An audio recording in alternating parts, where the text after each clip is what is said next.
Right. Big టాక్లో మనతో పాటు చర్చకి బండారు రామ్మోహన్ గారు విశ్లేషకులు, అలాగే ఎనుగంటి రాజు నేత బీజేపీ అధికార ప్రతినిధి కూడా మనతో లైవ్లో జాయిన్ అయ్యారు. అదేవిధంగా కరాటే రాజు నాయక్ కూడా బీఆర్ఎస్ రాష్ట్ర అధికార ప్రతినిధి మనతో జూమ్లో పాల్గొన్నారు. ముందుగా రామ్మోహన్ గారు గుడ్ ఈవినింగ్ అండి. రాజమౌళి గారు గుడ్ ఈవినింగ్. ఎస్, కాళేశ్వరం అవినీతి అనేది ఒక్కటైతే కాళేశ్వరం కట్టడాలు కూల్చివేతలు ఇలాంటివి జరుగుతున్న నేపథ్యంలో కూల్చివేశారు అనేది అప్పట్లో జరిగిన విశేషం కాకుండా కూలిపోయింది కుంగిపోయింది అనేది తారపతికి వచ్చింది. దానికి సిట్టు వేశారు. ఈ నేపథ్యంలోనే ఒక్కసారిగా విజేష్ ఘోష్ గారు ఇచ్చిన నివేదిక ఆధారంగానే చర్చించారు 3 సార్లు. అంటే ఒకసారి కేసీఆర్ తరపు, ఒకసారి హరీష్ రావు తరపున హైకోర్టుకు వెళ్ళడం జరిగింది. వాళ్ళు కూడా దీన్ని విభేదించారు. ఏమాత్రం లేదా చర్చించిన తర్వాతనే ఏదైతే అసెంబ్లీలో చేసిన తర్వాత తీసుకున్నారు. మళ్ళీ కూడా హరీష్ రావు తన వాదనలు వినిపించడానికి వెళ్ళారు. ఈ నేపథ్యంలో కాళేశ్వరంలో ఎలాంటి అవినీతి జరగకుంటే ఎందుకని హైకోర్టును ఆశ్రయిస్తున్నారు, దీని వెనుక మర్మం ఏంటి, అలాంటి విషయాలలోనే ఇప్పుడు చూస్తే సిబిఐకి అప్పచెప్పడంలో కాంగ్రెస్ వ్యూహం ఏంటి, ఇలాంటి పరిస్థితుల్లో ఈరోజు సొంత కూతురు ఇటు హరీష్ రావుకి మరదలు, అటు ఆ సంతోష్ రావుకి ఆ అక్క లాంటి వ్యక్తి, ఇలాంటి చూస్తే మాత్రం కేసీఆర్ కన్న కూతురు, ఇలాంటి వ్యాఖ్యలు చేసిన నేపథ్యంలోనే ఎందుకంటే ఫస్ట్ టైం హరీష్ రావుకి మంత్రి పదవి ఇవ్వడం నీటిపారుదల శాఖకు సంబంధించి, రెండోసారి ఇలాంటి నేపథ్యంలోనే కేసీఆర్ పక్కన పెట్టాడు ఇలాంటి తెలుసుకొని అనే వ్యాఖ్యలకు సంబంధించి ఎలా చూడొచ్చు? ఇప్పుడు బీఆర్ఎస్ పార్టీ పరిస్థితులు ఎలా ఉండబోతున్నాయి, ఎలా చూడొచ్చు? రాజమౌళి గారు మీకు, అలాగే రాజు గారికి, రాజు నేత గారికి, అట్లాగే కల్వకుంట్ల కాల్వ సుజాత గారికి అనేది నమస్కారం. కాల్వ కల్వకుంట్ల కొంచెం దగ్గరలో ఉంటది, పర్లేదు. మనుషులు వేరు కదండి, మనుషులు వేరు, అన్ని వేరు. అంటే కవిత గురించి మాట్లాడుతున్నాం కదా, అందుకని ఇంటిలోని పోరి ఇంతింత కాదయ్యా విశ్వదాభిరామ నిర్వహణ. పార్టీలకు అతీతంగా మిగతా పార్టీలో సంతోషపడ్డా నాకైతే సంతోషం ఏం లేదు. ఎందుకు లేదంటే ఏ పార్టీ అయినా నిలిచి గెలవాలి, పార్టీ సిద్ధాంతాల ప్రాతిపదికన నడవాలి, లేకుంటే వ్యక్తిగత విషయాలను ప్రస్తావించొద్దని నేను అనుకుంటున్నాను. కవిత గారి విషయానికి వస్తే ఇప్పటికి 3వసారి ప్రెస్ మీట్. మొట్టమొదటిసారి ఏమో మా నాన్న దేవుడు, పక్కన దయ్యాలు ఉన్నాయండి. ఆనాడైనా లేఖ లీకేజ్ ఎవరు చేసిందని చాలా పెద్ద సమస్య. ఎందుకంటే ఇదేందో చిదంబరం రాసేలాగా లేఖ లీకేజ్ ఎవరు చేస్తారు? తండ్రికి కూతురు లేఖ రాసింది, ఆ లేఖ రాసిన ఆమె లీక్ చేయాలి, లేకపోతే తీసుకున్న ఆయన లీక్ చేయాలి. తండ్రి లీక్ చేస్తాడా? చేయడు కదా. ఎవరితో మనలాంటి వాళ్ళతో పంపింది అనుకోండి, వాళ్ళని లీక్ చేయాలి. ఈ 3 అవకాశాలు కదా. ఇదే బ్రహ్మరహస్యం కాదు, చిదంబరం రహస్యం అంతకంటే కాదు. దాన్ని పట్టుకొని లాగి లాగి లాగి విడిచిపెట్టి అన్నా చెల్లెళ్ళ పంచాయతీగా తేలిపోయింది అది. ఎందుకంటే ఆస్తుల కోసమా, అధికారం కోసమా, ఈగో పంచాయతీ తేలిపోయింది. తర్వాత అప్పుడు ఏం చేసింది? అన్నకు బీజేపీకి అంటగట్టింది. బీజేపీ నీతో కలుద్దామన్నాడు, పేరు చెప్పకనే కేటీఆర్ కలుద్దామన్నాడు. నేను జైలు పోయినా సరే సమస్య లేదు, నేను దాన్ని భరిస్తా, కానీ నన్ను బాధ పెట్టింది బీజేపీ కనుక బీజేపీతో కలిసే ప్రసక్తి లేదు. అప్పుడు బీజేపీని టార్గెట్ చేసి ఇటు అన్నని టార్గెట్ చేసి మాట్లాడింది.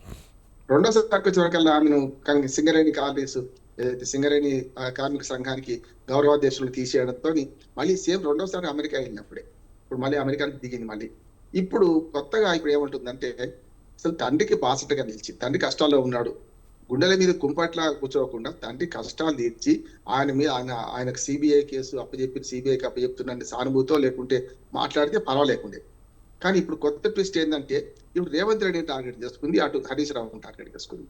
సొంత భావ అట్లాగే తమ్ముడు లాంటి వాడు, వీళ్ళిద్దరిని టార్గెట్ చేసింది. ఇప్పుడు అన్న లేడు ఇప్పుడు ఇక్కడ ఈ సీన్ లో. కనుక ఆమె కొన్ని వాస్తవాలు కూడా చెప్పింది. కాళేశ్వరం దానిలో అవినీతి జరిగింది కనుకనే ఆనాడు 2018లో 88 సీట్లతో టీఆర్ఎస్ గెలిచినా కూడా ఆనాడు మంత్రివర్గంలో తన కొడుకు ఇవ్వలేదు, అల్లుడికి ఇవ్వలేదు. మంత్రివర్గంలో ఒక్కనే దూరం పెట్టలే. అప్పుడు ఇద్దరు ఆయన కేసీఆర్ గారు, మహమూద్ అలీ గారు ఇద్దరే 3-4 నెలలు వాళ్ళే మంత్రివర్గం ఉన్నారు. కొత్త మంత్రివర్గం ఇస్తారని మొదలు చేసిందే వాడిద్దరు, రమణ శివకారు. కనుక ఆనాడు దూరం పెట్టడానికి మాత్రం కవిత చెప్పిన కారణాలు సహేతుకమైనవి, కరెక్ట్ అంటున్నాను. ఆనాడు ఇరిగేషన్ శాఖ మంత్రిగా ఉండి తనకు తెలియకుండా అందులో నొక్కేశారని దాంతోనే ఆయన హరీష్ రావును మళ్ళీ ఒకసారి ఇరిగేషన్ శాఖ రానివ్వలేదు. అంతేందుకు రాజమౌళి గారు ఆనాడు కాళేశ్వరం ప్రారంభోత్సవాన్ని కూడా చాలా దూరంగా ఉంచారు. ఆయన కాళేశ్వరరావు పేరు తెచ్చుకొని మనకు అప్పటి గవర్నర్ నరసింహన్ గారు అయితే హరీష్ రావు కాదు ఆయన కాళేశ్వరరావు అని పేరు తెచ్చుకున్న ఆనాడు 3 ముఖ్యమంత్రులు, తెలంగాణ ముఖ్యమంత్రి గారు కేసీఆర్ గారు, ఆంధ్రప్రదేశ్ ముఖ్యమంత్రి జగన్మోహన్ రెడ్డి గారు, అటుపక్క ఫడ్నవీస్ మహారాష్ట్ర ముఖ్యమంత్రి. ముగ్గురు ముఖ్యమంత్రుల సమక్షంలో ప్రారంభోత్సవం ఘనంగా చేసుకుంటుంటే, అంతకుముందు అవినీతి చేసినా ఏం చేసినా కీలక పాత్ర వహించండి కదా ఒక ఇరిగేషన్ శాఖ మంత్రిగా. హరీష్ రావును ఆ ఛాయలు కూడా రానియాలి. దానికి ప్రధానమైన కారణం అవినీతికి పాల్పడ్డాడనే నమ్మకంతోనే ఇవాళ కవిత చెప్పిన వాస్తవం మంచి చెడ్డ ఇంటి గుట్టు బయటపడ్డది. అది కరెక్ట్ అంటున్నాడు. కాళేశ్వరంలో అవినీతి జరిగిన మాత్రం వాస్తవము. కమిషన్ కమిషన్ రిపోర్ట్ లో ఏమి తేలకపోయినా అదైతే వాస్తవం, జగన్ సత్యం. ఒక ముగ్గురు ఇంజనీర్లు పట్టుకుంటే 600-700 కోట్ల రూపాయలు 1000 కోట్ల రూపాయలు ఆస్తుల దాకా దొరుకుతుంటే ఆ మాట కూడా ఇవాళ కవిత చెప్పింది కానీ నేను మొదటి నుంచి అంటున్నాను. అవినీతి వాస్తవము, కానీ కాళేశ్వరం పనికి రాదా పనికి వస్తుందా అంటే అది వేరే విషయం, ఆ చర్చ వేరే. కానీ వాళ్ళ కవిత గురించే మాట్లాడుకుందాం. కవిత గారు ఇవాళ ఇంటి దొంగ ప్రాణహాని అన్నట్టు కనుక ఇంటి మాట మాట్లాడుతుంది. కుటుంబంలో తగాదాలని బయటకు తీసుకొచ్చి ప్రయత్నం చేస్తుంది. కాకపోతే ఆమె ఎటు కాకుండా పోతేమని ఆమెకు సానుభూతి ఉంది, నాకు నష్టమేం లేదు. కానీ ఆమె ఎటు కాకుండా పోతేమంటున్నాను. ఇటు కాంగ్రెస్ ని రేవంత్ రెడ్డి గారిని చెరిపివేస్తుంది, అటు భక్తుని మొన్నటిదాకా బీజేపీని అన్నకు అంటగట్టి బీజేపీ అన్న ఒకటే అంటుంది. తండ్రి మంచోడైనప్పుడు ఈ దయ్యాలను ఎందుకు పడించుకుంటాడు? ఇప్పుడైనా తండ్రి దేవుడు అంటుంది కదా, దేవుడి పక్క దయ్యాలు అట్లుంటే ఉండొద్దు కదా. దయ్య అంటే దేవుడే కాదు, నెంబర్ 1. రెండవది, ఇప్పుడు ఏమంటుండే, తండ్రి మంచోడే, అవినీతి పరుడు కాదు, తన పెళ్లికి చాలా కష్టపడ్డాడు. నేను స్పష్టంగా అడుగుతున్నా కవిత గారిని, మరి తండ్రికి ఇన్ని ఆస్తులు ఎక్కడి నుంచి వచ్చినాయి? ఈ ఫామ్ హౌస్ ఎక్కడి నుంచి వచ్చింది? ఇవన్నీ ఎక్కడి నుంచి వచ్చినాయి? ఉద్యమ సమయంలో తీసుకున్నాయా లేకుంటే తర్వాత అధికారంలోకి వచ్చినప్పుడు? అట్లాగే నీ అన్నకి ఎక్కడి నుంచి ఆస్తులు వచ్చినాయి? నీకెక్కడి నుంచి ఆస్తులు వచ్చినాయి? అంటే తెలంగాణ ప్రజల చెమట రక్తాన్ని మీరు పిండుకున్నారని అర్థమవుతుంది. మీ కుటుంబం అంతా మీరు వేరు చేసుకున్నా మీరంతా ఒకటే, డిఎన్ఏ ఒకటి, మీ అంతా ఒకటే. కనుక ఇవాళ కవిత గారికి ప్రశ్నలు ఏమొస్తాయంటే, 1,000 అటుపక్క చూపెడితే 4,000 ఆమె పక్క చూపెడితే. ఇప్పటికైనా సరే అంతర్గత పోరే కావచ్చు, తండ్రి గుండెల మీద అడ్డాలన్నాడు బిడ్డలు కానీ గడ్డాలన్నాడు బిడ్డలు కాదు. కనుక ఇవాళ ఒకవైపు కొడుకు, ఒకవైపు అల్లుడు, ఒకవైపు సడగుని కొడుకు, ఒకవైపు సొంత కూతురు, ఈ నలుగురిని భరిస్తూ ఒక రకం చెప్పాలంటే మానసిక వేదన అనుభవిస్తున్నారు కేసీఆర్ గారు. ఒక జైల్లో బందీలాగా రేవంత్ రెడ్డి గారు అన్నారు కదా, మొన్న ఆమోదులో కూర్చున్న ఒకటే చల్లపల్లి జైల్లో కూర్చున్నారు. సరే, ఇవాళ పోనీ జైల్లో కూర్చుంటే కూడా మనశ్శాంతి ఉంటుండొచ్చు, కానీ కుటుంబ కలహాలు ఇంత పెద్ద ఎత్తున జరుగుతుంటే, కుటుంబంలో ఇంత పెద్ద ఎత్తున చేసుకుంటుంటే, ఇంకా పార్టీని నడపాలంటే కేసీఆర్ గారు ఏదైనా నిర్ణయం తీసుకోకపోతే నష్టం జరుగుతుంటున్నారు. ఇప్పటికే ప్రమాద గంటకలు ఎప్పుడో మోగినాయి, నష్ట నివారణ చర్యలు ఏం తీసుకోలేదు. చివరికి పార్టీ క్యాడర్ అంతా రాజమౌళి గారు నోటికి బట్ట కట్టేసి మీరెవ్వరు కవిత గురించి మాట్లాడొద్దని ఆపగలిగారు. కానీ ఎన్ని రోజులు ఆపగలుగుతారు? టీఆర్ఎస్ స్నేహితులు మన శ్రేణులు ఎన్ని రోజులు ఆపగలుగుతారు? ఇప్పుడు మనకు రాజు గారు ఉన్నారు, వారు కరెంట్ రాజు గారు ఏం మాట్లాడతారు ఇప్పుడు? ఎందుకంటే బిడ్డ గురించి మాట్లాడే తండ్రి కోపం రావచ్చు, తండ్రి గురించి మాట్లాడే బిడ్డ కోపం రావచ్చు కదా. ఎందుకంటే ఇవాళ టీఆర్ఎస్ శ్రేణులు అంటే అయోమయంలో ఉన్నాయి. కష్టకాలంలో అందరూ కలిసికట్టుగా పనిచేసిన చేయాల్సిన వీళ్ళు పార్టీకి అతీతంగా మాట్లాడుతున్నారు. నేను ఒక మాట చెప్పి ముగిస్తాను. రాజమౌళి గారు ఏమైందంటే, ఎప్పుడైనా వ్యక్తి కంటే పార్టీ గొప్ప, పార్టీ కంటే మనకు దేశం గొప్ప. అటువంటి అప్పుడు వ్యక్తిగా విడిపోతే, ఇప్పుడు మన కేసీఆర్ కూతురు పక్కన పెట్టండి, టీఆర్ఎస్ పార్టీ నుంచి పేగు బంధం తెగిపోయిన తెల్లారి నుంచి కవిత బతుకు అధ్వానం అవుతూ అంటున్నాడు. నేను ఆమె శపిస్తలేను. ఎప్పుడైనా పార్టీ బంధం ఉండేప్పటికీ ఈ మాత్రం మర్యాద కాపాడుకుంటున్నారు. కానీ ఒకవేళ పార్టీ బంధం పోయింది అనుకోండి, ఏ పార్టీ వాళ్ళు కూడా కేర్ చేయరంట, తన సొంత పార్టీ వాళ్ళకి కేర్ చేయరు. ఇంకొకటి, ఆమె మీద రకరకాలుగా గతంలో బాడీ షేమింగ్ చేస్తే నేను వ్యతిరేకించాను, తప్ప అన్నాను. కానీ ఆమె మనకు జగదీష్ రెడ్డి గారిని బాడీ షేమింగ్ చేయలేదా? లిల్లీపుట్ అనలేదా? తప్పు కదా. అంటే వాళ్ళ పార్టీ శ్రేణులు మొత్తం మీద కేసీఆర్ మాటనో లేకుంటే పార్టీ అధిష్టానం మాట విని చాలా వరకు కవిత గారి గురించి ఎలాంటి కామెంట్ చేస్తలేరు. ఇవాళ కీలకమైన సమావేశం పాంబతులు జరుగుతున్నది. ఒకవేళ శిశుపాలుని తప్పులు 100 ఎట్లయినాయో నిజంగా చెప్పాలంటే కవిత గారు తప్పులు అన్నాయి. కవిత గారు అధికారం కోసమో లేకుంటే వేరు, కానీ వాళ్ళ కవిత పార్టీ పట్ల చేస్తున్న ద్రోహం ఏదైతుందో దానివల్ల ఏమవుతుంది అంటే, రేపు పొద్దున ఆమె పార్టీకి నష్టం కాకుండా ఆమె వ్యక్తిగతంగా నష్టం అవుతుంది. కనుక ఇప్పుడు కూడా శిశుపాలన తప్పులు 100 అయినట్టు ఈ 3 తప్పు చేసింది కనుక పార్టీ ఆమె దూరం పెడితే పార్టీ బతుకుతుంది, లేకపోతే ఆమె ఆరోపణలకు సమాధానం చెప్పుకోవాల్సిన బాధ్యత అందరి మీద పడుతుంది. కార్యకర్త నుంచి, బీఆర్ఎస్ కార్యకర్త నుంచి మొదలుకొని పార్టీ దాకా పడుతుంది. ఇక రేవంత్ రెడ్డి గారు లేకుంటే వాళ్ళు స్పందించాల్సిన అవసరం లేదు. ఎందుకంటే ఇప్పుడు హరీష్ రావుతో రేవంత్ రెడ్డి అంటగాగిందంటే, రేవంత్ రెడ్డి గారు ఇన్ని కేసులు పెడతారా, ఇన్ని ఎంక్వైరీ లేస్తారా? వేయడు కదా. మీరు టెలిఫోన్ ట్యాపింగ్, నీ గొర్రెల కుంభకోణము, యాదాద్రి భద్రాద్రి మీద ఎంక్వైరీ, ఈ కేసులు, అట్లాగే మొన్నటికి మన కాళేశ్వరం కేసు, ఇన్ని కేసులు వాళ్ళిద్దరు ఒకటే తీయగలుగుతారా? తప్పు కదా. అంటే ఆమె మానసిక స్థితిని నేను అనుమానిస్తున్నాను స్పష్టంగా. ఆడ కూతురు మర్యాద ఇవ్వాలి, అంతకంటే వ్యాఖ్యలు చేయలేను. కానీ ఆమె తండ్రిని రక్షించుకునే ధోరణిలో మొత్తం తన వ్యూహాన్ని తప్పుదారి పట్టించుకుంటున్నారు. ఆమె వెనుక రేవంత్ రెడ్డి ఉన్నారని ఇంకో మాట అంటారు, తప్పు అంటున్నారు. ఆమె వెనుక రేవంత్ రెడ్డి ఎందుకుంటాడు? బీజేపీ అంతకన్నా ఉండదు.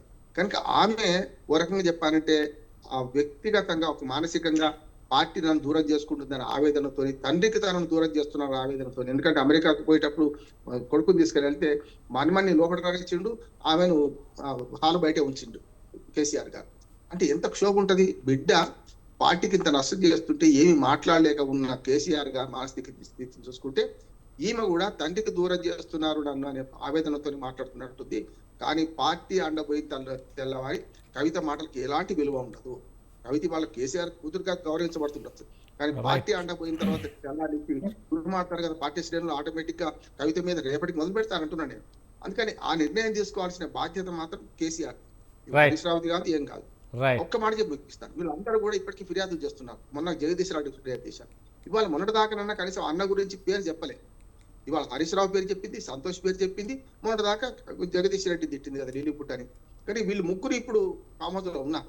కనుక ఈ ఫామ్ హౌస్ లో ఉన్న ఈ అంతఃపురంలో ఏం జరుగుతుందో మనకు తెలియదు. కానీ ఖచ్చితంగా కవితను బయటకు పంపించే ప్రయత్నం చేస్తారు. బయటకు పోయినాక ఏం మాట్లాడి దాని విలువ ఏముండదని నేను అనుకుంటున్నాను. రైట్. రాజు నేత గారు, రాజు నేత గారు, గుడ్ ఈవినింగ్.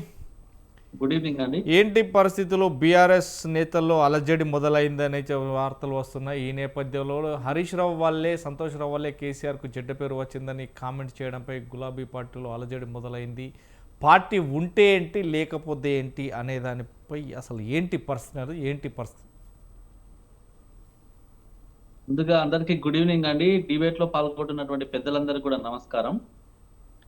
ఇందాకనే కవిత గారు ప్రెస్ మీట్ పెట్టి మాట్లాడినటువంటి వ్యాఖ్యలు చూస్తే చాలా ఆశ్చర్యం వేస్తుంది. దీనికంటే ఒక చిన్న ప్రశ్న. ఎందుకంటే ఆల్రెడీ హరీష్ రావు, సంతోష్ రావు ఇద్దరి వెనకాల ఆల్రెడీ ఎవరు ముఖ్యమంత్రి ఉన్నాడు. ఈ ముఖ్యమంత్రి తర్వాత ఆంధ్రప్రదేశ్ సీఎం, తర్వాత మోదీ.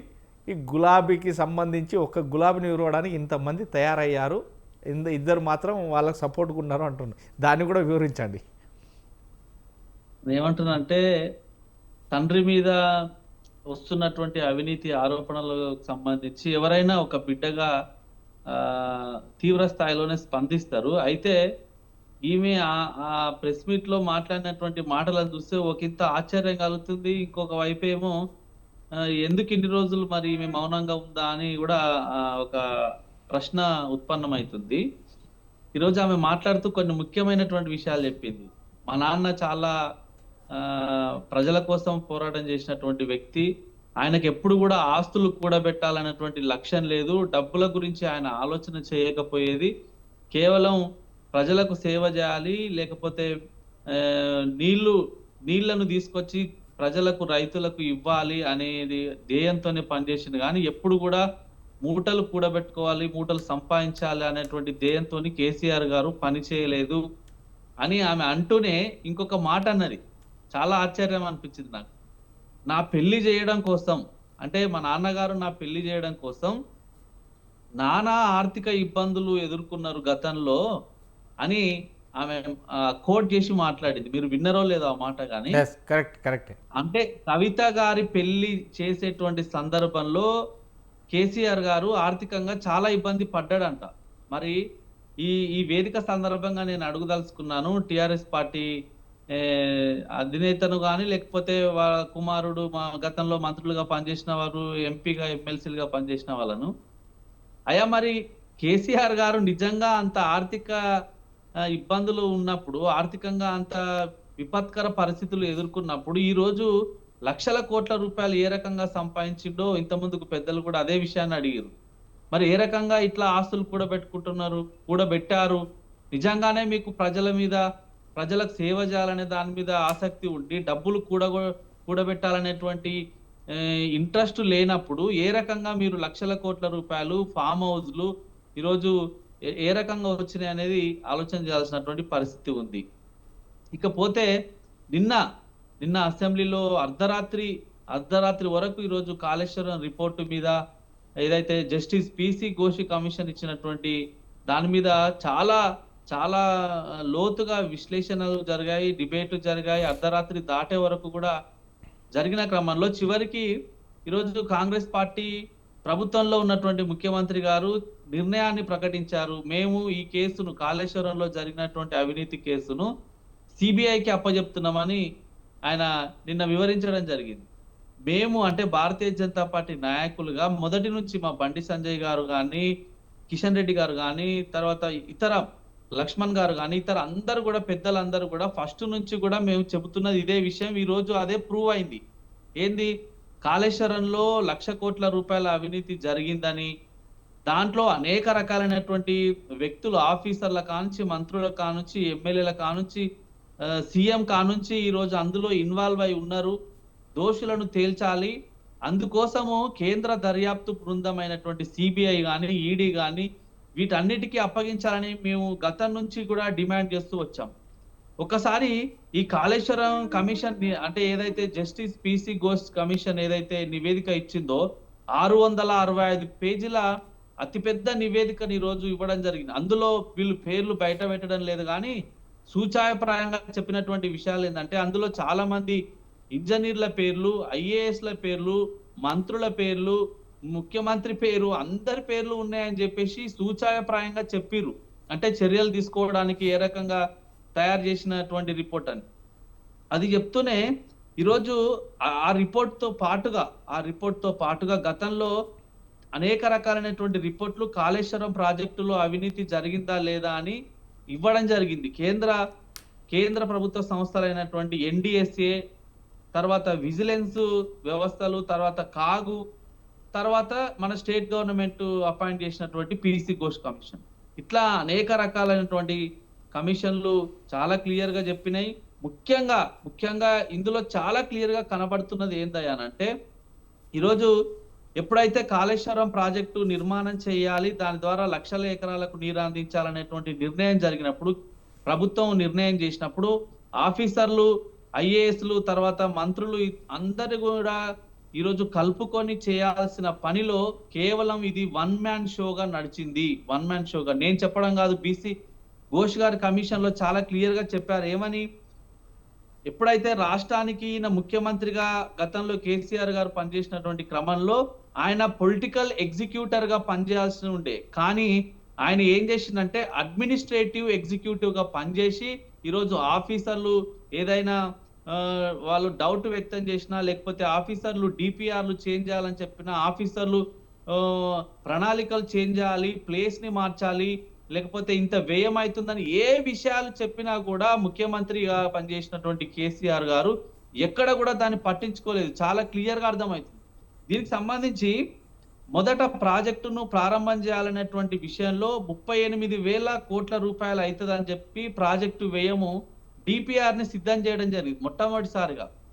తర్వాత ఆ 38,000 కోట్ల తర్వాత డిపిఆర్లు అనేక సార్లు సవరణ చేస్తూ చివరికి అది వ్యయం, అంచనా వ్యయం ఎంతకు పెరిగింది అంటే 1,47,000 కోట్లకు ఈరోజు అంచనా వ్యయాన్ని కాళేశ్వరాన్ని పెంచారు. దీంట్లో ముఖ్యంగా కొన్ని ప్రశ్నలు ఉన్నాయి సార్. ఈరోజు మొట్టమొదటిది చాలా కీలకమైనటువంటి అంశం ఏంటంటే ప్లేస్ ని వీళ్ళు ఈరోజు తమ్మిడిహట్టి నుంచి ఎందుకు మేడిగడ్డకు మార్చారు? దానికి ప్రధానమైనటువంటి ప్రశ్నకు ఈరోజు సమాధానం లేదు. అప్పుడు ఉన్నటువంటి ఈఎన్సీలు, తర్వాత విశ్రాంత ఇంజనీర్లు, తర్వాత ప్రభుత్వంలో ఉన్నటువంటి సీనియర్ ఇంజనీర్లు అందరూ కూడా చాలా మంది ఆ రోజు అనేకమైనటువంటి అనుమానాలు, ప్రశ్నలు లేవనెత్తారు. అయ్యా ఇప్పుడు మనం ఈ ప్రాజెక్టు ప్లేస్ ని మార్చడం ద్వారా ఇబ్బంది అవుతుంది, అదంతా కూడా శాండ్ ల్యాండ్, అది అంటే ఇసుకకు సంబంధించినటువంటి ల్యాండ్. అక్కడ మనం ఈ కాళేశ్వరం ప్రాజెక్టు ద్వారా అన్నారం, సుందిల్లా, మేడిగడ్డ ఈ బ్యారేజ్లను నిర్మాణం చేస్తే అక్కడ వాటర్ స్టోరేజ్ కి చాలా ఇబ్బంది అవుతుంది. ఆ ఇసుకలో ఈరోజు ప్రాజెక్టు కడితే ఆ వాటర్ స్టోరేజ్ వల్ల ఆ ప్రాజెక్టు కుంగి కిందికి పోయేటువంటి అవకాశాలు ఉన్నాయని అప్పుడే చెప్పిర్రు.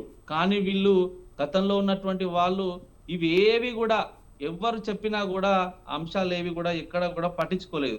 అంటే ప్రాజెక్టు డిజైన్ దగ్గర నుంచి, నిర్మాణం నుంచి, నిర్వహణ వరకు ఎక్కడ చూసినా కూడా లోపభూయిష్టంగా ఈరోజు గతంలో చర్యలు తీసుకున్నారు. కాబట్టే ఈరోజు 1,00,000 కోట్ల రూపాయలు గోదావరిలో కొట్టుకుపోయినాయని సీఎం రేవంత్ రెడ్డి గారు అసెంబ్లీలో ఏదైతే అన్నారో, because of only these reasons అనంటే అధికారులు చెప్పినటువంటి విషయాలను ఎక్కడ కూడా పట్టించుకోలేదు.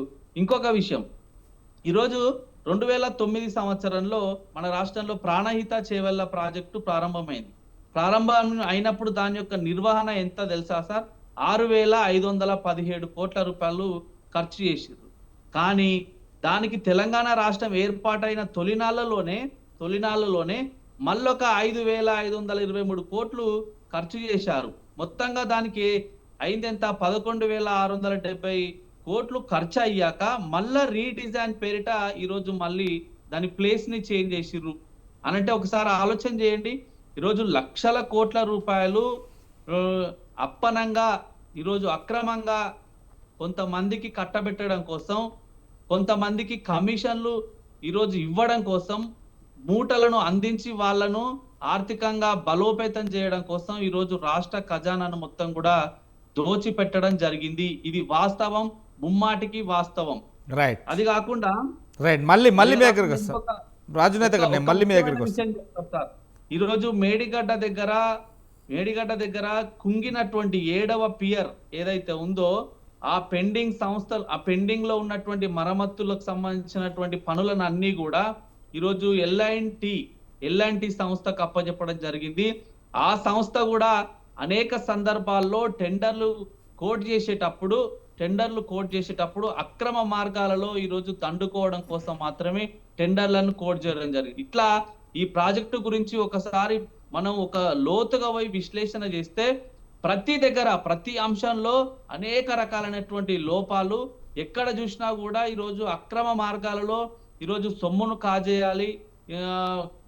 గతంలో ఒకరు అన్నారు, ఎవరు నాకు గుర్తుంది ఇప్పటికి బాగా ఒక విషయం, 7వ నిజాం మన రాష్ట్రానికి సంబంధించి 7వ నిజాం దగ్గర ఉన్నటువంటి ఆస్తుల కంటే రెట్టింపుగా ఈరోజు ఆస్తులను కూడబెట్టాలనేటువంటి ఏకైక లక్ష్యంతో ఈరోజు కాళేశ్వరం ప్రాజెక్టు నిర్మాణాన్ని చేయాలని ఈరోజు అప్పుడు నిర్ధారణ చేసినట్టు కనబడుతుంది. రైట్, కరెక్టే రాజు గారు.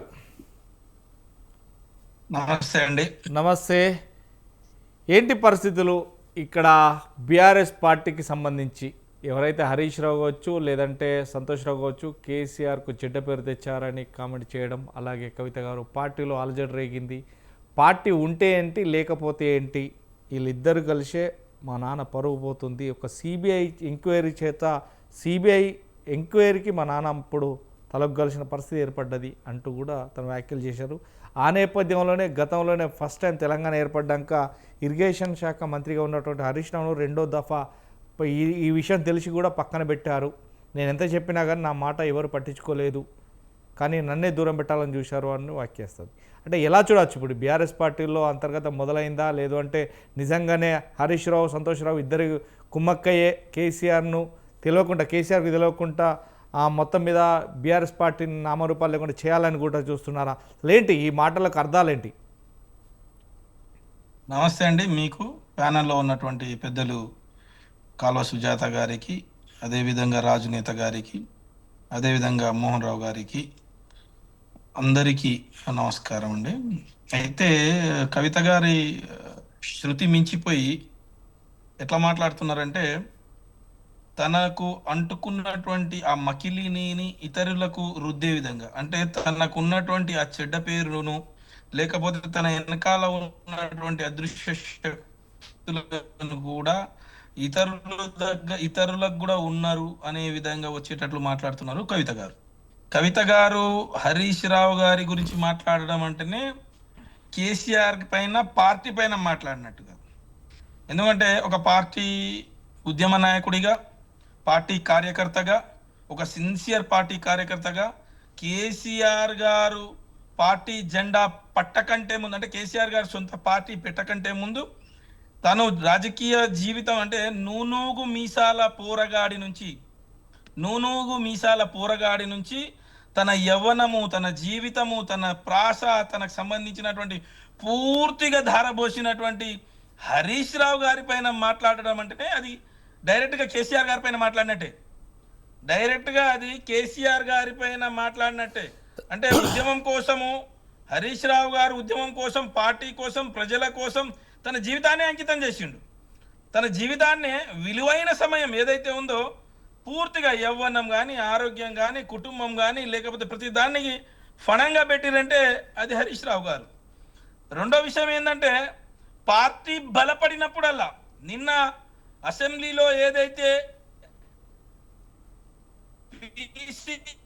ఘోష్ లేకపోతే పిసిసి కమిషన్ ఏదైతే ఉందో ఆ ప్రదేశ్ కాంగ్రెస్ కమిటీ కమిషన్ లాగానే ఉన్నటువంటి ఆ రిపోర్టును బట్టబయలు చేసి అసెంబ్లీలో ఆ ప్రభుత్వాన్ని చీల్చి చెండాడిన తర్వాత అది కూడా ఒకసారి పార్టీ రజతోత్సవం సందర్భంలో పార్టీకి మంచి పేరు వచ్చే క్రమంలో తన అన్నగారి పైన దృష్టి పెట్టడం, తన అన్నగారి పైన తన బాణాన్ని ఎక్కువ పెట్టడం. రెండోసారి ఏదైతే ఉద్యమంలో కేసీఆర్తో పాటు ఆనాడుతో పాటు నేటి వరకు కూడా ఉద్యమంలో తన కలిసి ఉన్నటువంటి ఉద్యమ నాయకుడు జగదీష్ రెడ్డి గారిని బాడీ షేమింగ్ చేసి ఆయన అహంకారంగా మాట్లాడడం. ఈరోజు కేసీఆర్ అంటే హరీష్ రావు గారు, హరీష్ రావు అంటే కేసీఆర్ గారు. తెలంగాణ ఉద్యమంలో ఉద్యమకారుడిగా, నాకు తెలిసినటువంటి ఉద్యమకారుడిగా కేసీఆర్ గారి మాటే హరీష్ రావు గారి మాట, హరీష్ రావు గారి మాటే కేసీఆర్ గారి మాట. ఆ రకంగా తెలంగాణ రాష్ట్రంలో కాకుండా ప్రపంచ దేశాల్లోనే ఆ రకంగా నడుస్తున్నటువంటి ఈ క్రమంలో తనకు అంటుకున్న, అంటే తను ఆమెకేమనుకుంటారంటే ఇప్పుడు ప్రజలంతా అసహించుకుంటున్నారు, అవహేళన చేస్తున్నారు. ఎందుకంటే ఆయన వెనకాల ఉన్నది ఎవరు, మాట్లాడిపించేది ఎవరు, మాట్లాడే చిలుక ఎవరు అనేది ఇక్కడ తేటతెల్లం అయిపోయింది. ఇక్కడ తేటతెల్లం ఎట్లయిపోయిందంటే పార్టీ బలపడినప్పుడల్లా పార్టీని వీక్ చేసే క్రమం, పార్టీ బలపడి కార్యకర్తల్లో నూతన ఉత్సాహం వచ్చి నిన్న అసెంబ్లీలో ప్రభుత్వాన్ని సమర్థంగా తిప్పికొట్టి ఇది ఒక ఫేక్ కమిటీ, ఇది ఒక ఫేక్ కమిషన్, ఇది కావాలని కుట్ర చేస్తుర్రు, దేశంలో రాష్ట్రంలో ఇలాంటి ప్రాజెక్టులు కట్టినప్పుడు నాగార్జున సాగర్ తో పాటు చాలా వందలాది ప్రాజెక్టులు కట్టినా కూడా చిన్న చిన్న రిపేర్లు వస్తే 100, 200, 300 కోట్ల రూపాయలతోటి రిపేర్ చేసుకునే దానికి కావాలని చెప్పేసి కేసీఆర్ గారి పైన కక్షపూరితంగా వ్యవహరిస్తుంది రాష్ట్ర ప్రభుత్వం అని చెప్పేసి కేసీఆర్ గారికి గౌరవం వచ్చే విధంగా తెలంగాణ ప్రాంతంలో తెలంగాణ ఆ కాళేశ్వరం యొక్క విలువ తెలిసే విధంగా, ప్రజలకు తెలిసే విధంగా ఆ 7-8 మంది క్యాబినెట్ మంత్రులు ప్రతిసారి 52 సార్లు అడ్డుపడ్డా కూడా 52 సార్లు వాళ్ళకి చీల్చి చెండాడి బీఆర్ఎస్ పార్టీకి ఒక గొప్ప వన్నె తెస్తున్నటువంటి నాయకుడి పైన మాట్లాడటం అంటే ఆయన వెనకాల ఎవరున్నారో ఆమె వెనకాల ఎవరున్నారో తెలంగాణ ప్రజలకు సుస్పష్టమైంది. ఇక కేసీఆర్ గారు ఇక కవిత గారిని ఉపేక్షిస్తారనేది అయితే మేము భావిస్తలేం. కేసీఆర్ గారు కవిత గారిని ఇంకా ఉపేక్షిస్తారు, ఇంకా పార్టీ బతికి బట్ట కట్టి ముందుకు పోవాలంటే పార్టీ నుంచి ఏదో ఒక రకంగా పార్టీ నుంచి బయట పోవాలని డిసైడ్ అయిపోయింది.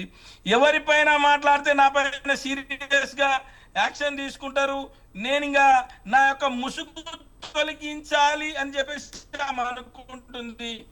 ఆమె బయటికి ఇన్ని రోజుల పాటు కవిత గారు అంటే మాకు అందరికి గౌరవం ఉంటుండే. ఎట్లా అంటే కేసీఆర్ బిడ్డ ఉద్యమంలో కల్పన చేస్తా ఉంటది, లేకపోతే కొంత పైన అదే విధంగా జగదీష్ లాటం అంటే పార్టీని కావాలని చంపే కుట్ర చేస్తా ఉంది, కేసీఆర్ గారిని చంపే కుట్ర చేస్తా. రైట్. కలు సుజాత గారు, సుజాత గారు, సుజాత గారు, నా వాయిస్ వినబడుతుందా? సుజాత గారు, రైట్ రైట్. రాజునేత గారు, సార్ రైట్, కంటిన్యూ. నాకు వినిపిస్తుందండి. హలో, ఒక్క నిమిషం రాజునేత గారు కంటిన్యూ. సార్ ఇప్పుడు టిఆర్ఎస్ నాయకులు కరాటే రాజు గారు మాట్లాడుతూ కేసీఆర్ నిప్పు లేకపోతే కేసీఆర్ నేను ప్రజల మాట్లాడినా కోసం వచ్చిండు అని చెప్తూ అనేక కరెక్ట్ విషయాలు అయ్యానా? చెప్పారు. మీరు కరెక్ట్ అయ్యారా? స్ట్రైట్ గా Correct 2 అయ్యానా? క్వశ్చన్లు. ఒక్క నిమిషం. ఒకటి ఏందనంటే ఈ రోజు కవిత గారు ప్రెస్ మీట్ లో చాలా క్లియర్ గా చెప్పింది ఏందనంటే కేసీఆర్ కు సిబిఐ దర్యాప్తు పెట్టాలని ఈ రోజు ప్రభుత్వం నిర్ణయిస్తే కూడా టిఆర్ఎస్ లో ఉన్న వాళ్ళు ఎవరు కూడా మాట్లాడతలేరు అని ఒకటంటే, రెండో విషయం ఏంది, మా నాన్నకి ఇట్లాంటి అపకీర్తి తెచ్చిపెట్టింది ముఖ్యంగా 2 వ్యక్తులు అని వాళ్ళ పేర్లు కూడా చెప్పింది. అందులో హరీష్ రావు, సంతోష్ రావు పేర్లు చెప్పింది. వాళ్ళ మీద చర్యలు తీసుకోరు ఈ ప్రభుత్వం అని చెప్పింది. తర్వాత చెప్తూ ఏమంటుంది, ఈరోజు పార్టీ ఉంటే ఎంత లేకపోతే ఎంత, మా నాన్నకు ఇలాంటి పరిస్థితి తీసుకొచ్చింది వీళ్ళే అని కూడా ఆమె చెప్పింది. అలాంటి సందర్భంలో ఈరోజు ఈమె అసలు టిఆర్ఎస్ పార్టీలో ఉన్నట్టా లేనట్టా, లేకపోతే ఈరోజు టిఆర్ఎస్ పార్టీలో ఉన్నటువంటి వాళ్ళు దీని మీద ఏం మాట్లాడకపోగా మౌనంగా ఉంటే దీన్ని ఏమనుకోవాలి? రైట్. దీని మీద సమాధానం చెప్పాల్సినటువంటి బాధ్యత TRS తప్పకుండా పార్టీలో. మరి వాళ్ళని అడిగి కరెక్ట్ రాజు గారిని అడిగి తెలుసుకుందాం. కలు సుజాత గారి దగ్గరికి వెళ్దాం. కలు సుజాత గారు. సుజాత గారు, వెరీ గుడ్ ఈవినింగ్ అండి. మొత్తం మీద ఏదైతే సిబిఐ చేతికి అప్పచెప్తున్నారనే నేపథ్యంలోనే ఒక భయాందోళనకు గురవుతున్నారు బీఆర్ఎస్ పార్టీ శ్రేణులు అనేది ఈరోజు కవిత మాట్లాడిన మాటలకు మాత్రం అదేమి కాదు, చేసిందే ఒక 2 కావాలనే మా నాన్న పేరు చెడగొడుతున్నారు, హరీష్ రావు అండ్ సంతోష్ రావు వల్లే చెడ్డ పేరు వచ్చింది అంటూ కామెంట్ చేశారు. పార్టీ ఉన్నా ఒకటే లేకపోయినా ఒకటే అన్నట్టుగా మాట్లాడుతున్నారు. ఈ నేపథ్యంలోనే అతని ఆస్తి అప్పుడెంత ఇప్పుడెంత అనేది కూడా ఆస్తుల వరకు కూడా వచ్చింది. అంటే అవినీతి సొమ్ముతో మాత్రమే పరకష్టంగా సంపాదించారు అనేది కూడా మాట్లాడుకొచ్చారు. ఆ నేపథ్యంలో ఫస్ట్ మాత్రమే మంత్రి పదవి ఇచ్చారు ఇరిగేషన్ శాఖకు, కానీ సెకండ్ టైం అది తెలిసి అవినీతి సొమ్ముతో ఉన్నాడు కాబట్టి ఇవ్వలేదు, దాన్ని ఇంత కదా ఎంతో అన్నట్టు చెప్తున్నారు. అంటే ఎలా చూడవచ్చు ఇప్పుడు కాంగ్రెస్ పార్టీ తక్షణ కర్తవ్యం ఏంటి పరిస్థితులు? నా వాయిస్ క్లియర్ ఉందా అండి? Yeah, continue. నా వాయిస్ క్లియరా? క్లియర్ ఉంది, కంటిన్యూ చేయండి. గుడ్ ఈవినింగ్ అండి మీకు, ఛానల్ కి, అలాగే నా తోటి పార్టిసిపెంట్ సోదరులకి. ఫస్ట్ ఆఫ్ ఆల్ ఈ రోజు కవిత మాట్లాడినటువంటి కొన్ని మాటల్లో అందరూ అన్ని మాట్లాడారు, కానీ నేను ఒక్క వర్డ్ మాత్రం నాకు వచ్చినటువంటి అనుమానము క్లియర్ చేయదలుచుకున్నా. ఈ రోజు కవిత మాటలు కాదు, కేసీఆర్ మాట్లాడిచ్చినట్టే అనబడింది. అందరూ అనుకుంటున్నారు కవిత కేసీఆర్ కి దూరంగా ఉంది, కవితని రానియట్లేదు అనే అనుమానాలు నాకు కూడా ఉన్నాయి, ఆల్మోస్ట్ ఉన్నాయి. అది నిజమా అబద్ధమా వాళ్ళ కుటుంబ సభ్యులే తేల్చాల్సినటువంటి విషయం, లేదా దగ్గరగా ఉన్నటువంటి వాళ్ళు ఎవరైనా తేల్చాల్సినటువంటి విషయం. కానీ ఈరోజు మీరన్నట్టుగానే సిబిఐకి అప్పచెప్పే సమయంలో వాళ్ళ నాన్నని అంటే కడిగిన ముత్తెల్లాగా బయటికి తీసుకొని రావాలా, వాళ్ళ నాన్నకి ఏమి పాపం తెలీదు, కేవలం వాళ్ళిద్దరే చేశారు అని చెప్పుకొచ్చినటువంటి కవిత వాళ్ళ నాన్నకి ఏ పాపమో తెలియకపోతే, నిజంగానే ఆయన ఫస్ట్ టైం మంత్రిగా ఉండి రెండోసారి మంత్రి పదవి నుంచి తొలగించేసి వేరే వాళ్ళకి అప్పచెప్పినప్పుడు, ఇదే ఆయన బాడీ షేమింగ్ చేసినటువంటి మంత్రికి అప్పచెప్పినప్పుడు, మరి వాళ్ళ నాన్న చాలా బుద్ధిమంతుడు, డబ్బుల యావ లేదు, డబ్బుల ఆశ లేదు, ఆయన తిండి కోసమో లేకపోతే డబ్బుల కోసమో ఏనాడు రాజకీయం చేయలేదు, ఎలాంటి తప్పుడు పనులు చేయలేదు అని ఒక పెద్ద హోదాలో, మరి ముఖ్యమంత్రి హోదాలో ఉండి ఎలాంటి తప్పులు కూడా చేయకపోతే, అప్పుడే వాళ్ళ ప్రభుత్వంలోనే ఆయన చేసినటువంటి తప్పుడు పనులకి ఆయన ఏ విధమైనటువంటి స్కామ్ చేస్తే ఆయన తొలగించడం కాదు, ఆయన నిజంగానే అంత మంచోడైతే ఆ రోజే ఆయనకి కోట్లలో నిలబెడుతుండే, బోన్లో నిలబెడుతుండే, జైల్లో పెట్టిస్తుండే. వాళ్ళ నాన్న అంత మంచి చాలా. ఇప్పుడు నేను ఇంకా పెద్ద మాటలు అయితే మాట్లాడలేను, కానీ కవిత మాట్లాడినటువంటి మాటలలో ఆమె ఏదో తెలంగాణ ప్రజల సానుభూతి పొందాలి, కన్నీటి పర్వంతం అయితే గనక తెలంగాణ ప్రజలు ఆమె మీద జాలి చూపించి, సరే తండ్రి ఇచ్చినటువంటి దారిలో ఈమె పక్కకు పోయి ఇంకో పార్టీ పెట్టుకోవాలి, నేను కడిగిన ముత్యం అయిపోవాలి, వీళ్ళందరికీ బురద తల్లింది, నేను చాలా మంచిదాన్ని, ఇదిగో నన్ను తెలంగాణ ప్రజలు మళ్ళీ నేను మీ దగ్గరకు వస్తున్నా, రేపు పొద్దున నేను ఒక పార్టీ పెడతా, నా పార్టీకి మీరు సపోర్ట్ చేయండి, మా నాన్న నేను కడిగిన ముత్యాలు అని చెప్పుకునే ప్రయత్నం చేసిందేమో కవిత అనిపిస్తుంది. నిజంగా వీళ్ళ జోక్యం లేకుంటే, నిజంగానే కేసీఆర్ కి హరీష్ రావు దోపిడీ చేస్తున్నాడని తెలిసింటే, సంతోష్ రావు విషయంలో గతంలో ప్రభుత్వంలో ఉన్నప్పుడు కూడా ఎలా లేనటువంటి ఆరోపణలు వచ్చినాయి, ఆయన మీద ఉన్నటువంటి ఎలిగేషన్లు. కేసీఆర్ అంటే ఇప్పుడు ఇందాక బీఆర్ఎస్ సోదరుడు అన్నట్టు నన్ ఆఫ్ ద అంటే కేసీఆర్ హరీష్ రావు రెండు ఒకటే, ఆత్మలు శరీరాలు వేరైనా ఆత్మలు ఒకటే అని చెప్పినటువంటి సోదరుడికి గతంలో అధికారంలో ఉన్నప్పుడు కేసీఆర్ ఆత్మ సంతోష్ రావు ఆత్మ ఒకటే అని చెప్పుకునేటటువంటి తెలంగాణ ప్రజలు ఆ రోజు మాట్లాడుతుండే. మరి ఒకవేళ ఆయన ఆత్మలు ఇద్దరైతే హరీష్ రావు సంతోష్ రావు ఆయన ఆత్మలు ఇద్దరైతే ఆ ఆత్మలు చేస్తున్నటువంటి తప్పుకి ఆయన అడ్డుకట్టే వేయకపోతుండేనా? ఈ పదవి కాకపోతే ఆ పదవి, ఆ పదవి కాకపోతే ఈ పదవి. మరి సంతోష్ రావుకు రాజ్యసభ ఇచ్చే, హరీష్ రావుకి ఇంకొక మంత్రి మండలి ఇచ్చే. మరి అలా మంత్రి మండలి ఇచ్చారు కానీ పదవిలో నుంచి తొలగేయలేదు, పార్టీలో నుంచి సస్పెండ్ చేయలేదు, ఇంకెక్కడైనా కేసులు పెట్టలేదు వాళ్ళ మీద. ఇలాంటి మాటలు మాట్లాడి మాయ చేయాలని తెలంగాణ ప్రజల్ని ఎంతైనా అమాయకులు. మీరు ఆ రోజు అగ్గి పెట్టలేదు, పెట్రోల్ పోసుకుంటే మీరు సావండి, మేము కల్వకుట్ల కుటుంబం మాత్రం బాగుంటామని తెలంగాణ ప్రజల్ని రెచ్చగొట్టి 1200 మంది చావు కారణమైనటువంటి హరీష్ రావు లాంటి శుద్ధపూస మాటలు, కవితమ్మ లాంటి మాటలు మాట్లాడితే ఇంకా తెలంగాణ ప్రజలు ఎన్నిసార్లు మోసపోవాలమ్మా మీ చేతిలో? ఎన్నిసార్లు ఈ దాడికి తట్టుకోవాలి? ఇంకా ఓపిక తెలంగాణ ప్రజల్లో లేదు.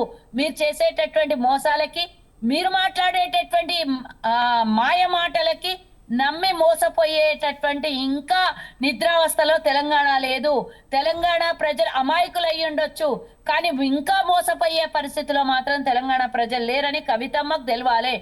మరో విషయము, హరీష్ రావు ఇంత పెద్ద దోపిడీ చేసి కాళేశ్వరం 1,00,000 కోట్ల అవినీతి అనంటే మరి ఇదే బీఆర్ఎస్ సోదరులు అందరు కూడా ఏనాడు కూడా అది 1,00,000 కోట్లది కాదు. ఇందాక సోదరుడు చెప్తున్నాడు అయ్యిందే 93,000 కోట్లు, వీళ్ళు 1,00,000 కోట్ల స్కామ్ అని మాట్లాడతారు. ఏదో అనర్గళంగా మాట్లాడిండు, గుక్క తిప్పుకోకుండా మాట్లాడిండు, ప్రతిపక్షంగా తన హోదాన్ని నిలబెట్టిండు. నిన్న తెలంగాణలో మొత్తం మళ్ళీ గ్రాఫ్ పెరిగింది, బీఆర్ఎస్ కంటే గ్రాఫ్ పెరిగిందా? ఆయన చెప్పినటువంటి మాటల గ్రాఫ్ పెరిగిందా? లేకపోతే అబద్ధాలంతా చేయడం కోసం ఆయన ఆ రోజు ఆ శాఖకు మంత్రిగా ఉన్నప్పుడు ఆ శాఖలో 5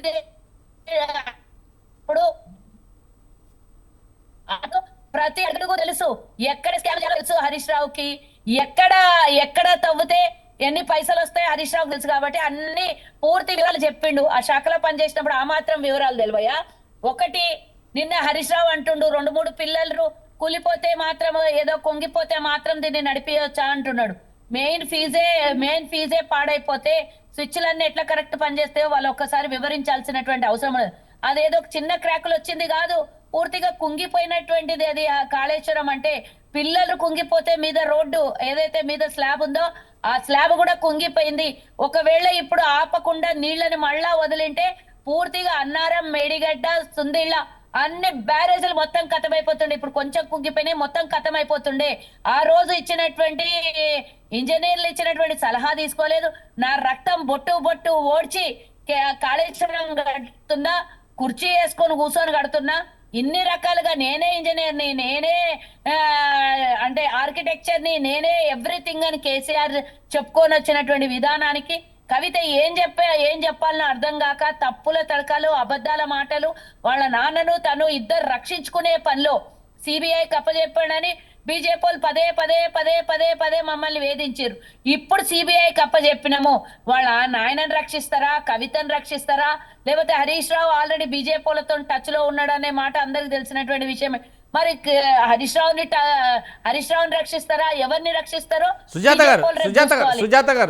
గారు హరీష్ రావు వెనుక తర్వాత హరీష్ రావు వెనుక మన వీళ్ళ వెనుక ఇద్దరి వెనుక కూడా మొత్తమే సంతోష్ రావు వెనుక హరీష్ రావు వెనుక కూడా ఇక్కడ రేవంత్ రెడ్డే ఉన్నాడు, కావాలని ఇదంతా ఆటాడిస్తున్నాడు. మొత్తం మీద ఏదైతే కేసీఆర్ను పన్నగం బట్టి కేసీఆర్కు చెడ్డ పేరు రావాలని చూస్తున్నాడు తప్ప ఏం లేదు. వాళ్ళిద్దరి వెనుక మాత్రం ఖచ్చితంగా రేవంత్ రెడ్డి ఉన్నారు అంటున్నాడు కవిత గారు. ఒకవేళ రేవంత్ రెడ్డి గారు హరీష్ రావు వెనకాల, సంతోష్ రావు వెనకాల ఉంటే అసలు ఈ ప్రాజెక్ట్ మీద ఎంత పెద్ద ఇష్యూ చేయాల్సినటువంటి అవసరం లేకుంటుండే, పీసీ ఘోష్ కమిటీ వేయాల్సినటువంటి అవసరం లేకుంటుండే. ఈ రోజు సిబిఐకి అంతకన్నా మించి సిబిఐకి అప్పచెప్పాల్సినటువంటి అవసరం కూడా రేవంత్ రెడ్డి గారికి లేకపోతుండే. ఈ మాత్రం అర్థం కాకుండా ఆమె ఎట్లా మాట్లాడిందో నాకు అర్థం కాలేదు. వాళ్ళ నాన్నని రక్షించుకోవడానికి ఏది పడితే అది మాట్లాడి మేమిద్దరం మెల్లగా జారుకుంటాము, మా ఇద్దరికి ఎలాంటి బురద అంటుకోవడానికి వీల్లేదు అని వాళ్ళిద్దరిని ఇరికిచ్చేసి వాళ్ళ తండ్రి బిడ్డ ఇద్దరు సేఫ్ సైడ్ అయి పక్కకు పోదామని ప్లాన్ చేసిరేమో. కానీ ఇందులో పాపంలో భాగస్వామ్యం కుటుంబ సభ్యులు అందరు ఉన్నారు. కవిత ఆ రోజు ఎంపీగా ఉండింది. కవిత ఎంపీ ఉన్నప్పుడే ఈ కాళేశ్వరం ప్రాజెక్టు మొదలైంది. మరి నిజంగానే ఆమె ప్రభుత్వంలో ఉన్నప్పుడు, ఒక పార్లమెంట్ లో సభ్యురాలుగా ఉన్నప్పుడు ఇంత అవినీతి జరుగుతుంటే ఆ రోజులు ఇవ్వని గొంతు ఈ రోజు ఎందుకో లేచింది నాకు అర్థం కాలేదు. అధికారం పోగానే ఇట్లాంటి మాటలు ఎందుకు వచ్చినాయో నాకు అర్థం కాలేదు. ఇందాక అన్న అడిగిండు, అనాలిసిస్ట్ అన్న అడిగిండు, బండారు రామ్మోహన్ అన్న అడిగిండు, మరి మీ నాయన దగ్గర డబ్బు లేదు, మీ నాయన నీ పెళ్లి చేయడానికి అంత ఇబ్బంది అయినప్పుడు ఈ రోజు కాళేశ్వరం ఒకటే కాదు, తెలంగాణలో ఉన్నటువంటి సంపద, తెలంగాణ ప్రజల్ని పీడ్చి వసూలు చేసినటువంటి డబ్బు, రక్తం పిండి తాగినటువంటి మీ కుటుంబ సభ్యులు మా నాయనకి ఆవలేదు డబ్బు మీద అని చెప్తే, ఈరోజు ఫామ్ హౌస్ లో ఇంత పెద్ద ఫామ్ హౌస్ ఎక్కడిది? అన్నిటికన్నా మించిది ఆయన వారసుడు, ఆయన రాకుమారుడిగా చెప్పుకునేటటువంటి కేటీఆర్ ఇంత దోపిడీ చేసినా నిజమైన మనిషి, మంచి మనిషి, తెలంగాణ ప్రజల సొమ్ము ఏమీ తినోడు, తెలంగాణ కోసమే కొట్లాడి తెలంగాణ తీసుకొని వచ్చి తను చావు నోట్ల తలకాయ పెట్టినోడైతే, కొడుకు తప్పు పనులు చేసినా, అల్లుడు తప్పుడు పనులు చేసినా, బిడ్డే తప్పుడు పనులు చేసినా ఏ విధంగా క్షమించి ఊరుకున్నాడండి? తెలంగాణ కోసం ప్రాణాలు పోగొట్టుకోవడానికి రెడీ అయిన కేసీఆర్ బిడ్డ, అల్లుడు, కొడుకు తప్పుడు చేస్తే కామ్గా కూర్చుంటాడా? నీకు డబ్బు అవసరం లేదు. మరి ఎందుకు ఇట్లాంటి దందాలు చేసిర్రు? ఎందుకు తెలంగాణ ప్రజల మీద ఇంత దోపిడీ చేసిర్రు? ఒక్కటే స్కామ్. ఈ రోజు కార్ రేస్ చూసుకున్నా కేటీఆర్ మీద అవినీతి, ఈరోజు కాళేశ్వరం చూసుకుంటే హరీష్ రావు కేసీఆర్ మీద అవినీతి. అంత ఎందుకండి? ఎంత మంది ఆఫీసర్లు వేల కోట్ల రూపాయలు వాళ్ళ ఆస్తులు జప్తు చేసిండ్రు ఈ రోజు. ఎంత మంది ఐఏఎస్ ఆఫీసర్లను తీసుకొని పోయి లోపల వేసిండ్రు ఈ రోజు. ఎంత మంది కాళేశ్వరం కానివ్వండి, ఫోన్ ట్యాపింగ్ విషయంలో కానివ్వండి, లేదా ఇది కార్ రేస్ విషయంలో కానీ ఏ విషయం తీసుకున్నా కూడా స్కామ్లే ఉన్నాయి. ఎందుకు ఎక్స్క్యూజ్ చేసిండు? మీ నాన్న అత్యధికమైనటువంటి పెద్ద స్థానంలో, తెలంగాణకి ఒక తండ్రి స్థానంలో కూర్చొని, తండ్రి స్థానంలో ఉన్న 4 కోట్ల మందికి అన్యాయం చేసి కేవలం తన బిడ్డ, తన అల్లుడు, తన కొడుకుకు మాత్రం ఆస్తులు పోగేసిండా? అంటే తను ఏం తినలేదు, నా పిల్లలకే పెట్టుకుంటున్నా అని తన ఉపాసం ఉండి తన పిల్లలకి తెలంగాణ సొమ్ము, తెలంగాణ ప్రజల సొమ్మంతా అడ్డగట్టిండా? ఈ రోజు మీకు అధికారం పోగానే ఎక్కడ మేము దోచుకున్న డబ్బు పోతుందో, ఎక్కడ మేము జైళ్ళకు పోతామో అనే భయంతోనే ఎవరి పాట వాళ్ళు వాడుతున్నారు. ఇప్పుడు బీఆర్ఎస్ వాళ్ళు ఏమంటుండ్రు? ఇందాక సోదరుడు హరీష్ రావు కేసీఆర్ ఒకటే అంటున్నాడు.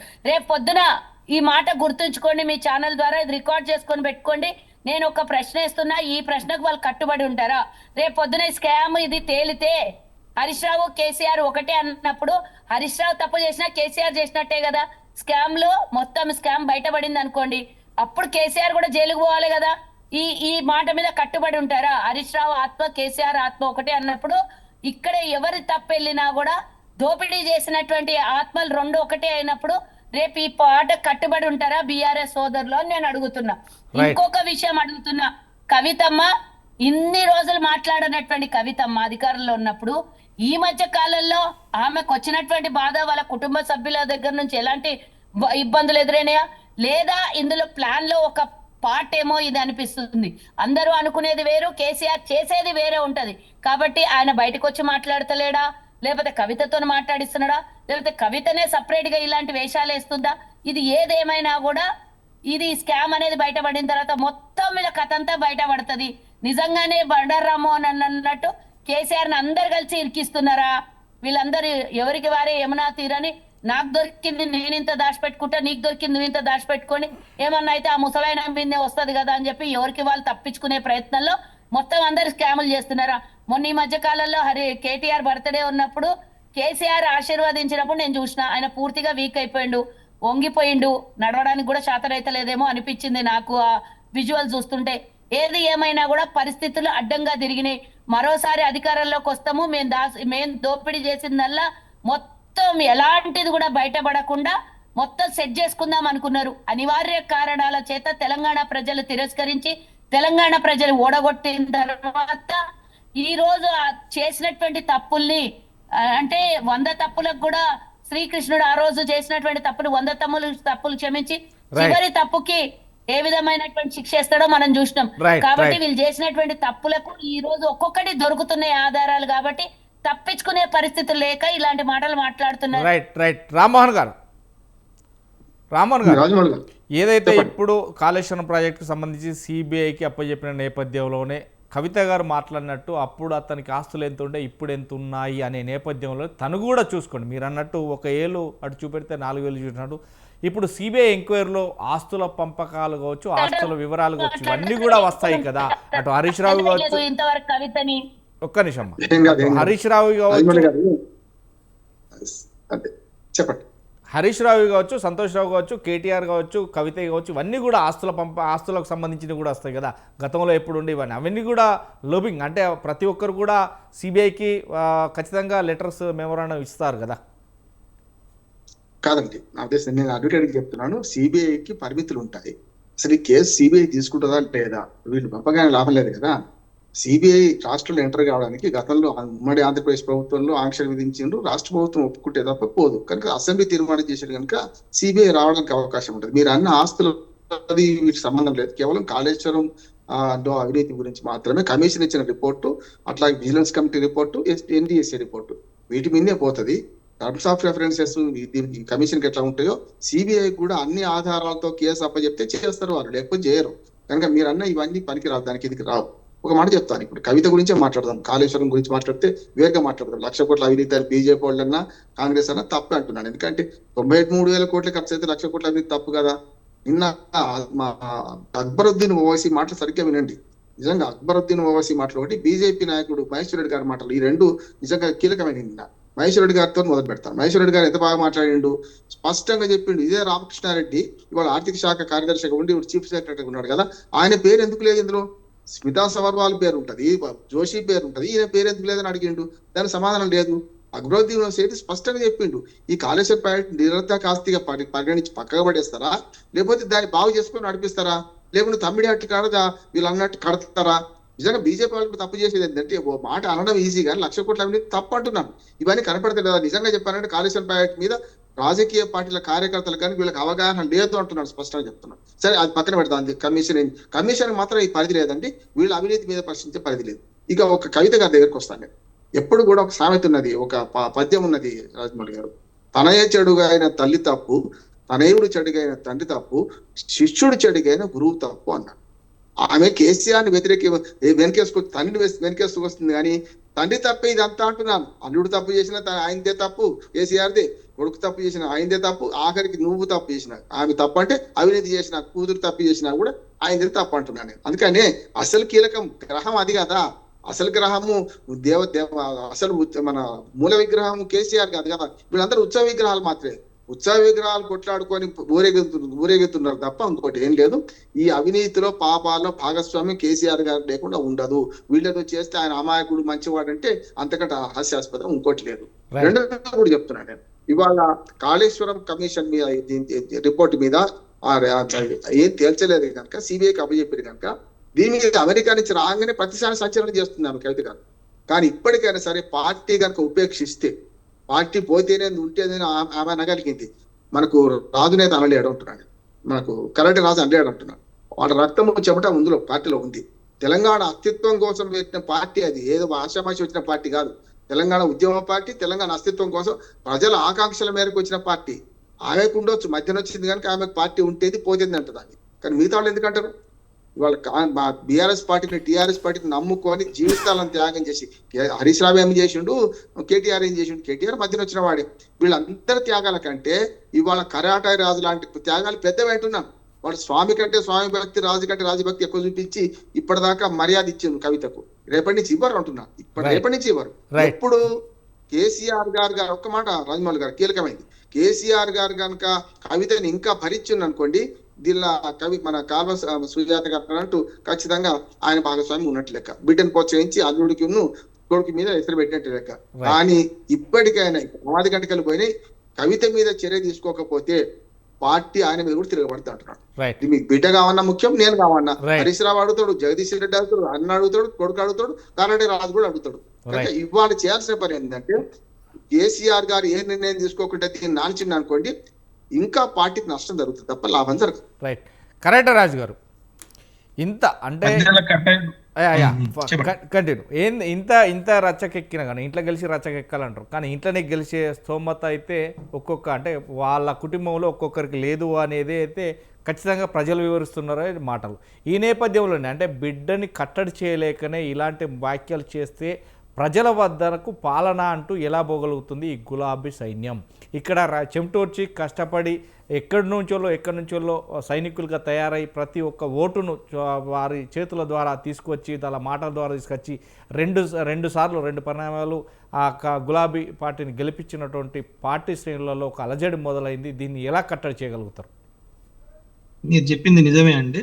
గౌరవ పెద్దలు ఇందాక బండారు రామ్మోహన్ రావు గారు చెప్పినప్పుడు నాకు అనిపించింది ఏంటంటే, అంటే మేము ఒక విషయం అండి, ఈ శరీరాలు, మా త్యాగాలు, మేము చేసినటువంటి ఈ త్యాగాలు తెలంగాణ రాష్ట్ర ఉద్యమ సమయంలో పోలీసు లాఠీలకు, తూటాలకు, జైళ్లకు, కేసులకు అన్నిట్లకు అంకితం ఇచ్చినాం. ఈరోజు ఆమె మాట్లాడే మాట ఎట్లుందంటే, పార్టీ ఉంటే ఏంది పోతే ఏంది, పార్టీ ఉంటేనే నువ్వు, పార్టీ లేకపోతే నువ్వు వార్డు మెంబర్ కాదు కదా, దేనికి పనికి రాదు. నేను ఛాలెంజ్ రాసి పెట్టుకొని చెప్తున్నా. నేను ఒక మాటగా రాసి పెడుతున్నా. అది కవిత గారు కావచ్చు, ఇంకొకరు కాదు. పార్టీ నీడలో బతికి కేసీఆర్ బిడ్డగా మాత్రమే నిన్ను గుర్తించిర్రు. కేసీఆర్ బిడ్డగా గుర్తించే నిన్ను ఎంపీగా, ఎమ్మెల్సీగా చేసిర్రు. పార్టీలో ఉన్నటువంటి నీ కార్యకర్తగానే గుర్తించిర్రు. పార్టీ లేని క్షణము కవిత అనేది జీరో. కల్వకుంట్ల కవిత గారు జీరో. ఆమె వార్డు మెంబర్ కాదు కదా. హైదరాబాద్ లో ఏ గల్లీకి కూడా లీడర్ కాలేదు ఆమె.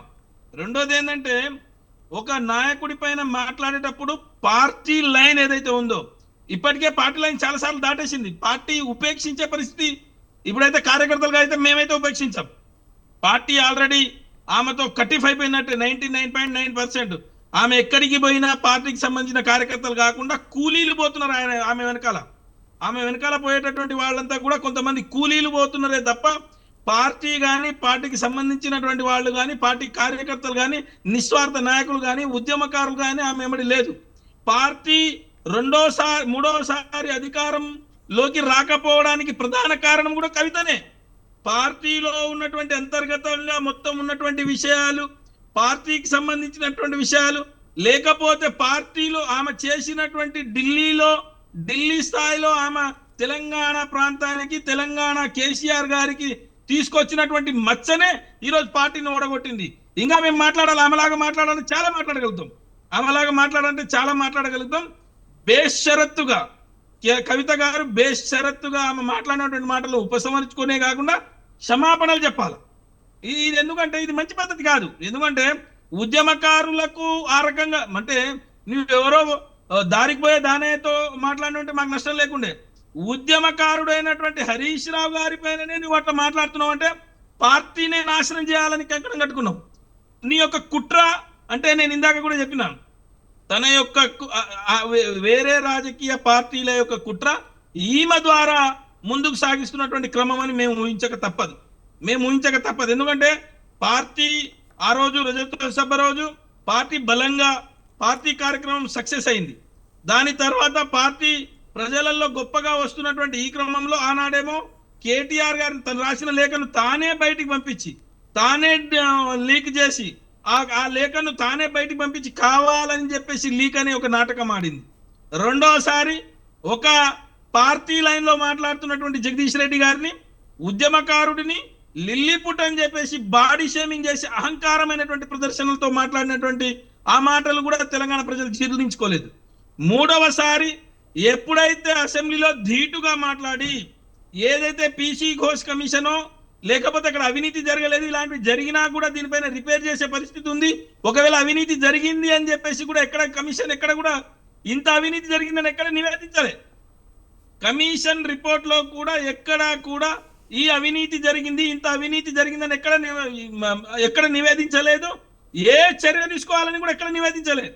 సరే, సిబిఐకి ప్రభుత్వము కావాలని కేసీఆర్ గారిని బదనాం చేయడానికో కావాలని ఆయన యొక్క పెద్దన్నకు బహుమతి ఇవ్వడానికి, తనకు ఓటుకు నోటు కేసు నుంచి బయటపడడానికి ఆయన రకరకాలుగా ప్రయత్నం చేస్తుంది. తెలంగాణ తాకట్టు పెట్టడమో, తెలంగాణ నీళ్లను ఆంధ్రాకు తాకట్టు పెట్టడమో, తెలంగాణ ఉన్నటువంటి మాజీ ముఖ్యమంత్రిని ఢిల్లీకి తాకట్టు పెట్టి ఏదో చేయాలనే ప్రయత్నం చేస్తుండొచ్చు కాక దాంట్లో పావుగా మారి తన కుటుంబాన్ని తన కొమ్మను తను కూర్చున్నటువంటి కొమ్మను తనే నరుక్కుంటుంది కవిత గారు. అందుకొరకు మేమేమంటున్నామంటే ఇది పలికే చిలక మా చిలక అయినా పలికించే వాళ్ళు వేరే వాళ్ళు ఉన్నారనేది మా ఉద్దేశం. వెంటనే కేసీఆర్ గారు దీనిపైన సీరియస్ గా యాక్షన్ తీసుకుంటారని నేనైతే భావిస్తున్నా. తెలంగాణ ఉద్యమకారులు తెలంగాణ రాష్ట్రంలో ఉన్నటువంటి పార్టీ కార్యకర్తలందరూ కూడా చాలా ఆగ్రహావేశాలతో ఉన్నారు. ఇది చాలా వాళ్ళ యొక్క గుండెల్లో రగులుతున్నటువంటి ఇది ప్రశ్న.